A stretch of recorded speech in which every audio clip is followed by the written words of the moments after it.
Hello scholars, कैसे हैं आप सब। चैप्टर 12 रिप्रोडक्शन इन प्लांट्स, इस चैप्टर की रीडिंग स्टार्ट की थी हमने। फर्स्ट वीडियो में हमने मोड्स ऑफ रिप्रोडक्शन इसके बारे में जाना था और इसमें हम एसेक्सुअल रिप्रोडक्शन की रीडिंग कर रहे थे। पहला एसेक्सुअल रिप्रोडक्शन वेजिटेटिव प्रोपोगेशन, इसको हमने फर्स्ट वीडियो में पढ़ा था, जिसमें हमने जाना था कि स्टेम्स के थ्रू रिप्रोडक्शन कैसे होता है, बर्ड्स के थ्रू कैसे होता है, इसके अलावा रूट्स और लीव्स के थ्रू कैसे कैसे होता है। आज के वीडियो में हम बडिंग के बारे में जानेंगे। What is budding. बडिंग भी रिप्रोडक्शन का एक मेथड है और ये भी एसेक्सुअल रिप्रोडक्शन के अंडर आता है। चलिए देखते हैं। You have already learned about the tiny organisms like east can be seen only under a microscope. East के बारे में हमने थोड़ा बहुत जाना था और हम ये जानते थे कि ईस्ट क्या है, एक माइक्रो ऑर्गेनिज्म है, सिंगल सेल का। इसको हम माइक्रोस्कोप के थ्रू ही देख सकते हैं। These grow and multiply every few hours if sufficient nutrients are made available to them। अगर इनको sufficient nutrients मिल जाएं जो कि इनकी ग्रोथ के लिए रिक्वायर्ड हैं, तो ये मल्टीप्लाई होते रहते हैं, कुछ ही घंटों में कई गुना रिप्रोड्यूस हो जाते हैं। Remember that yeast is a single celled organism. Let us see how they reproduce. Single cell organism है यीस्ट और ये रिप्रोड्यूस कैसे होता है, चलिए इसके बारे में देखते हैं। कैसे पता करेंगे। एक एक्टिविटी है, activity 12.3 to be demonstrated by the teacher. Teacher के साथ में डिमॉन्स्ट्रेट होगा और क्योंकि इसमें हमें माइक्रोस्कोप की रिक्वायरमेंट है तो ये हम लैब में ही कर सकते हैं। कैसे करेंगे। Take a piece of yeast cake और yeast powder from a bakery और a chemist shop. Take a pinch of yeast and place it in a container with some water. Add a spoonful of sugar and shake to dissolve it. Keep it in the warm part of a room. After an hour, put a drop of this liquid on a glass slide and observe under a microscope। क्या करना है। East का टुकड़ा या powder कहीं से भी आपको बेकरी शॉप से या केमिस्ट शॉप से मिल जाएगी, उसको लेके आना है। थोड़े से पाउडर को थोड़े से पानी में मिक्स करके रखेंगे और उसमें 1 चम्मच शुगर डाल देंगे और उसको कहीं पर थोड़ी सी गर्म जगह पे रूम में रख देंगे। कुछ घंटों के लिए छोड़ दीजिए।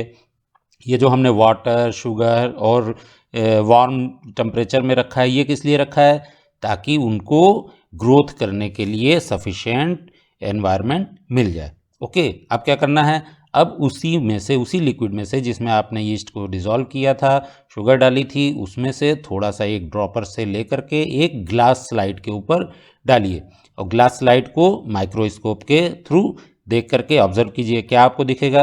What do you observe. You may see the formation of new yeast cell. आपको नए यीस्ट सेल फॉर्म होते दिखाई देंगे।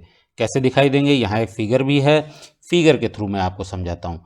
जैसे कि ये यीस्ट का एक सेल है, सिंगल सेल ऑर्गेनिज्म होता है। यीस्ट आपको पता है क्या होगा, ये कैसे बनेगा, ये मल्टीप्लाई कैसे होगा, रिप्रोड्यूस कैसे करेगा। इसमें एक बड डेवलप होगी। देखिए यहाँ पर एक छोटी सी बड टाइप की डेवलप होती हुई दिख रही है, इसको हम क्या बोल रहे हैं, डेवलपिंग बड। फिर ये बड धीरे धीरे धीरे धीरे बड़ी हो जाएगी और इस सिंगल सेल से डिटैच होकर के ये अपने आप में एक अलग सिंगल सेल यीस्ट बन जाएगा और ये फर्दर आगे बड्स बना के रिप्रोड्यूस कर सकता है। अगर इसी बड में और भी बड बनना शुरू हो जाए तो ये एक चेन ऑफ बड्स बन जाता है। ओके, चलिए देखते हैं नीचे हमारे क्या लिखा हुआ है। The small bulb like projection coming out from the yeast cell is called a bud. यही जो हमारा छोटा सा बल्ब लाइक स्ट्रक्चर ये निकल रहा है, इसको हम क्या बोलते हैं, इसको हम बड बोलते हैं। The bud gradually grows and gets detached from the parent cell and forms a new yeast cell. जब ये फुल्ली ग्रो हो जाता है तो ये अपनी जो ओरिजिनल सेल थी जिससे बड बन के निकल रही थी, ये उससे अलग हो जाएगा और खुद में एक ईस्ट की सेल बन जाएगा। The new yeast cell grows, matures and produce more yeast cell. और इसी तरीके से ये फर्दर ग्रो होगा, इसमें भी बल्ब बनेंगे और वो भी उससे डिटैच होंगे। इस तरीके से ये मल्टीप्लाई होते रहते हैं ईस्ट के सेल्स।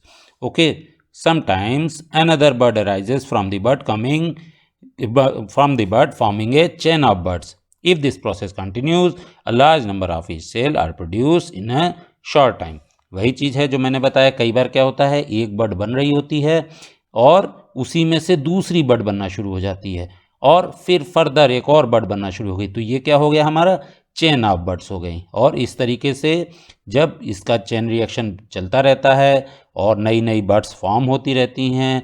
वो बर्ड्स अपनी पेरेंट सेल से डिटैच होकर के एक नई सेल बन जाती हैं। तो क्या होता है, यीस्ट का मल्टीप्लिकेशन होता रहता है, उनका रिप्रोडक्शन होता रहता है। तो ये बडिंग के थ्रू रिप्रोडक्शन है।